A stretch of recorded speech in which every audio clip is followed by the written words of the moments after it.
Selamat pagi anak-anak kelas 2. Bagaimana kabar kalian hari ini? Ibu guru berharap kalian semua dalam keadaan yang baik dan sehat. Hari ini kamu akan belajar bersama Ibu Emilda Surbakti. Hari ini kita akan belajar mata pelajaran tematik tema 7 kebersamaan, subtema 4 kebersamaan di tempat wisata. Pembelajaran yang pertama. Anak-anak, adapun yang menjadi tujuan pembelajaran kita pada hari ini yaitu yang pertama, kamu dapat menjawab pertanyaan berdasarkan isi dongeng. Nah, yang kedua, kamu dapat menuliskan pecahan 1/2, 1/3, dan 1/4 sebagai bagian dari keseluruhan. Anak-anak, sebelum belajar, ibu guru memiliki pertanyaan. Nah, yang pertama yaitu, bagaimana perasaanmu setelah selesai mengikuti ujian mid semester genap?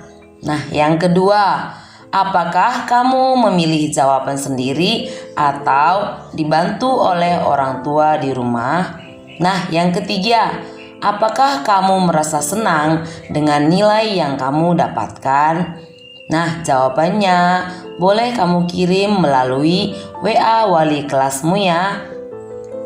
Oke, sekarang mari kita belajar tematik kebersamaan di tempat wisata yang ada di buku tematik halaman 165. Mari kamu perhatikan gambar berikut ini. Apa yang dapat kamu ketahui dari gambar tersebut? Nah, ini adalah gambar kebun binatang Nusantara, di mana Siti dan teman-temannya pergi berkunjung ke sana. Apakah anak-anak Bu Guru pernah pergi berwisata ke kebun binatang? Jika pernah, pasti rasanya menyenangkan bukan? Nah, di kebun binatang ada banyak jenis binatang. Nah, kebun binatang merupakan salah satu contoh tempat wisata. Nah, anak-anak terkasih, apakah kamu pernah mendengar asal-usul kota Surabaya? Atau ada yang pernah berkunjung ke Surabaya? Sekarang mari kamu dengarkan ibu guru membaca teks dongeng asal-usul kota Surabaya. Asal-usul kota Surabaya. Dahulu di lautan luas sering terjadi perkelahian antara ikan hiu sura dengan buaya. Mereka berkelahi hanya karena berebut mangsa. Keduanya sama-sama kuat, sama-sama tangkas, sama-sama cerdik, sama-sama ganas, dan sama-sama rakus. Sudah berkali-kali mereka berkelahi, namun belum pernah ada yang menang ataupun yang kalah. Akhirnya mereka mengadakan kesepakatan. Kata Sura, "Aku bosan terus-menerus berkelahi, buaya." Kata buaya, "Aku juga, Sura. Apa yang harus kita lakukan agar kita tidak lagi berkelahi?" Nah, jawab Sura, "Untuk mencegah perkelahian di antara kita, sebaiknya kita membagi daerah kekuasaan menjadi 2. Aku berkuasa sepenuhnya di dalam air dan harus mencari mangsa di dalam air. Sedangkan kamu berkuasa di daratan dan mangsamu harus yang berada di daratan. Sebagai batas antara daratan dan air, kita tentukan batasnya, yaitu tempat yang dicapai oleh air laut pada waktu pasang surut." Kata buaya, "Baik, aku setujui gagasanmu itu." Dengan adanya pembagian wilayah kekuasaan, maka tidak ada lagi perkelahian antara Sura dan buaya. Keduanya telah sepakat untuk menghormati wilayah masing-masing.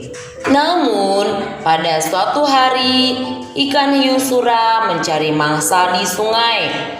Hal ini dilakukan dengan sembunyi-sembunyi agar buaya tidak mengetahui. Mula-mula hal ini memang tidak ketahuan. Tetapi pada suatu hari, buaya memergoki perbuatan ikan hiu sura ini. Tentu saja buaya sangat marah melihat hiu sura melanggar janjinya. Kata buaya, "Hai sura, mengapa kamu melanggar peraturan yang telah kita sepakati berdua?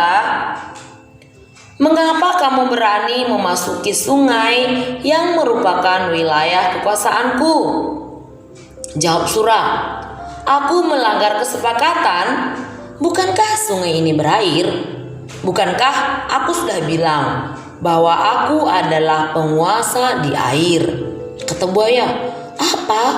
Sungai itu tempatnya di darat, sedangkan daerah kekuasaanmu ada di laut.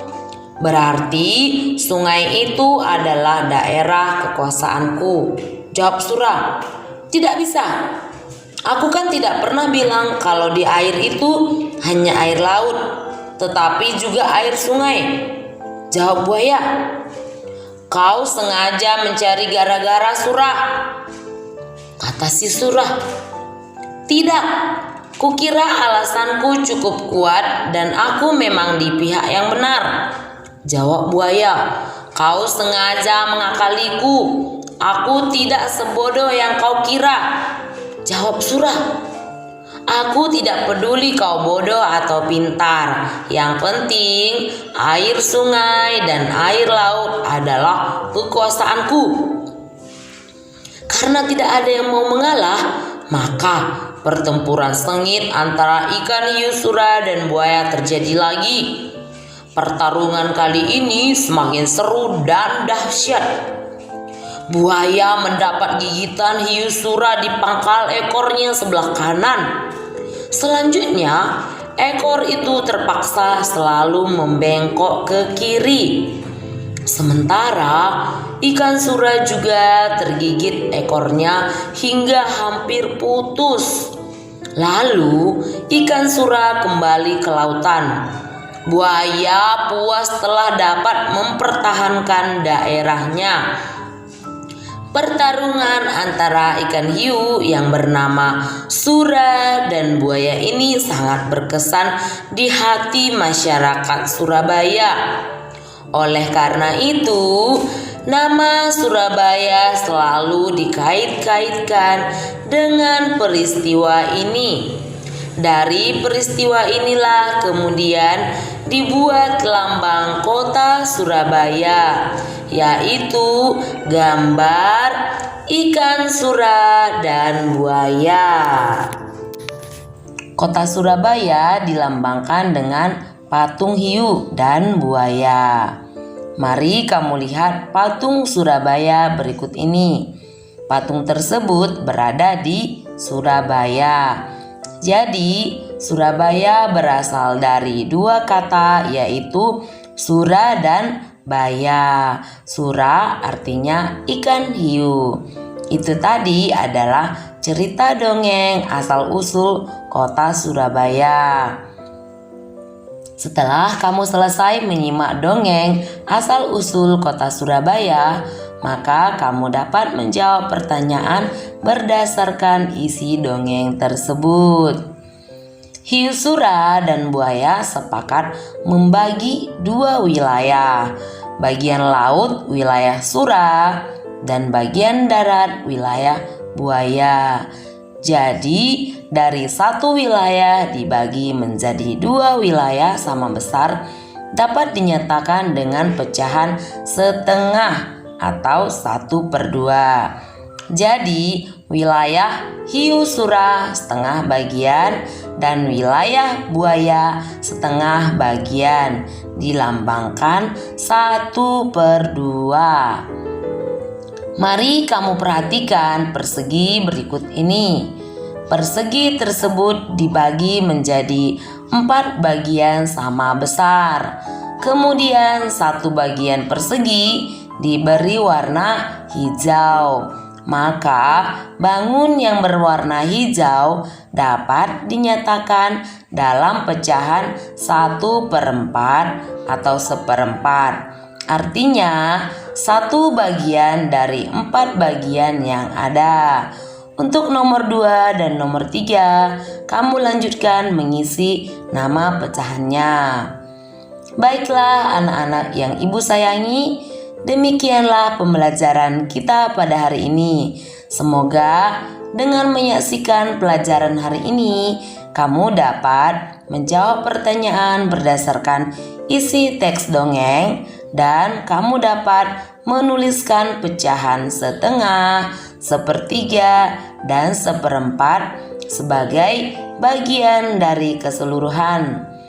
Anak-anak yang ibu sayangi, mari tetap patuhi protokol kesehatan dan memakan makanan yang bergizi. Kemudian jangan lupa tetap berdoa kepada Tuhan supaya pandemi COVID-19 cepat berlalu.